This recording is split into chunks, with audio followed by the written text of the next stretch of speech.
By Ione Wells, BBC News image copyright Getty Images. Wales faces a mountain to climb if access to European study opportunities is not secured post-Brexit, a founder of Erasmus has said.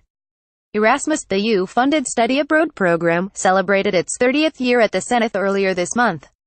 Co-founder Dr. Hull Carey-Jones said there would be a formidable challenge if Brexit blocked UK access to it. The Welsh government said it had pressed for assurances over continued participation.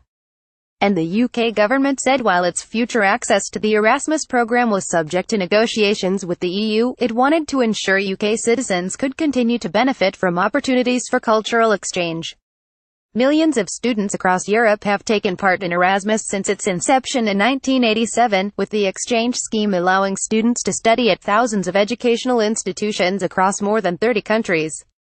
However, its future in the UK is uncertain until Brexit negotiations have been completed. Dr. Jones, a founding father of Erasmus and former Director General for Employment, Social Policy and Industrial Relations for the European Commission, celebrated an increase in applications from Welsh schools to the programme's latest incarnation, Erasmus, at the Senate earlier this month. However, he said the scale of Erasmus was not widely appreciated and it was vital for the Welsh and UK governments to appreciate these extra dimensions which provide levers to improve the quality of our education and training in Wales. The Welsh authorities will have a massive mountain to climb if it has to replace the range of European and international partnerships to help ensure that our young people at all levels are equipped to succeed in our globalized and globalizing world, he said. The Welsh government has in principle recommended continuing with Erasmus if Brexit happens, but we don't know what the UK position will be. I want to support the Welsh government, but their efforts are in isolation of what the UK government is doing. Dr. Jones, honorary fellow at Aberystwyth University, said Erasmus was often misrepresented as an inter-university scheme only, when it also encompasses schools, vocational training and educational reform. Image copyright Bettina Scarborough. Image caption A.M. Lund Morgan celebrated almost €30 of funding for Wales from Erasmus since 2014 earlier this month of the future uncertainties. He added, "Don't fall into the trap of thinking this is about money. It is about the architecture of the program. The orchestration and networking and wider conversations about reform of education in different countries that can inspire each other, which Erasmus is a catalyst for." Funds already awarded this year have been shared by 41 Welsh organisations, €3.5 million to universities, €2.6 million to schools, €2.2 million to the vocational education and the training sector, and €362,000 to youth work organisations. Non-EU countries participating in Erasmus include Norway, which has accepted freedom of movement as part of its relationship with the EU. Image copyright BBC GETTY. Switzerland takes part in some exchanges by arranging a series of bilateral agreements with individual European universities, funded by the Swiss government, and individual scholarships.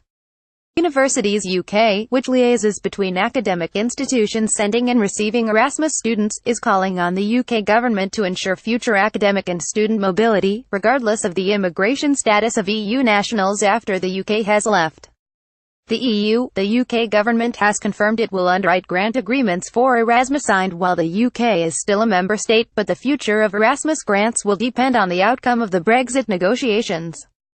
Image copyright Bettina Scarborough. Image caption Sean Impey, Erasmus coordinator for Swansea University Right, and student Rowan McCaffrey. Rowan McCaffrey, a student from Llanelli at Swansea University, went to Zhuhai in South China in February 2017 to study international journalism through Erasmus. "I was really unsure about leaving home for that amount of time," Ms. McCaffrey said, stressing that she had never lived away from home in university halls, let alone in China. "I would have loved to travel anyway, but as a low-income student it wouldn't have happened for a long time. I would have had to work for a long time to make it happen, so the funding really helped."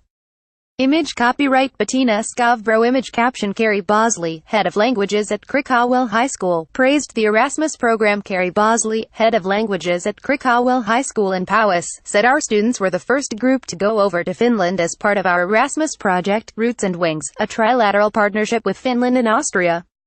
There is no doubt that this boosted their confidence and took them outside their comfort zones.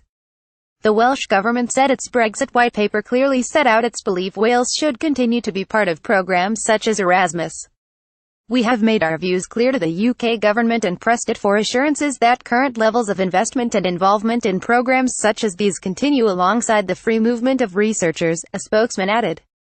Science, research and innovation are hugely important to Wales, and we do not want to see our universities and businesses cut off from vital funding, see an exodus of researchers, or be unable to attract talent from across the world.